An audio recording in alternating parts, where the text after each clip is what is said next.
আমাদের পিসিতে ইনস্টল করা যে সফটওয়্যারগুলো আছে এগুলো আসলে কত বিটের, এই ব্যাপারটি দেখার জন্য আমাদেরকে যেতে হবে আমাদের সিস্টেমের টাস্ক ম্যানেজারে।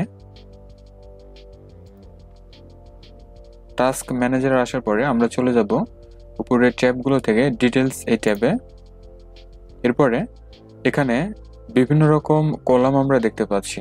তো যে কোনো একটি কলামের উপরে মাউস রাইট বাটন ক্লিক করতে হবে, দেন সিলেক্ট কলামস সিলেক্ট করতে হবে। এরপরে মাউস স্ক্রল করে নিচের দিকে আসতে হবে।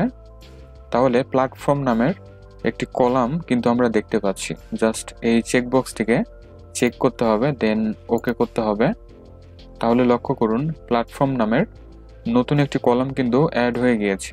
তো এখানে লক্ষ্য করুন আমার সিস্টেমে অনেকগুলো 32 বিটের প্রোগ্রাম ইনস্টল করা আছে এবং অনেকগুলো আমরা দেখতে পাচ্ছি 64 বিটের প্রোগ্রাম ইনস্টল করা আছে। এভাবে খুবই দ্রুত আপনার সিস্টেম ইনস্টল করা সমস্ত প্রোগ্রামগুলো কোনটি আসলে কত বিটের খুব সহজে নির্ণয় করতে পারবেন।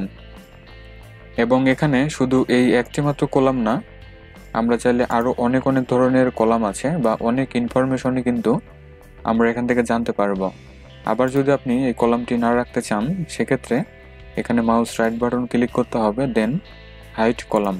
তাহলে দেখুন আমাদের ওই কলামটি অর্থাৎ প্ল্যাটফর্ম নামের যে কলামটি ছিল সেটি কিন্তু হাইড হয়ে গিয়েছে। তাহলে ভিউয়ার এই ছিল আজকের ছোট্ট একটি tips and tricks. I hope এটা আমাদের সবারই কাজে আসবে। ভিডিওটি ভালো লাগলে লাইক, কমেন্ট এবং শেয়ার করবেন। যারা চ্যানেলটিকে এখনও সাবস্ক্রাইব করেন নাই প্লিজ সাবস্ক্রাইব করে সাথেই থাকবেন। সবাই ভালো থাকুন, সুস্থ থাকুন। Thanks for watching.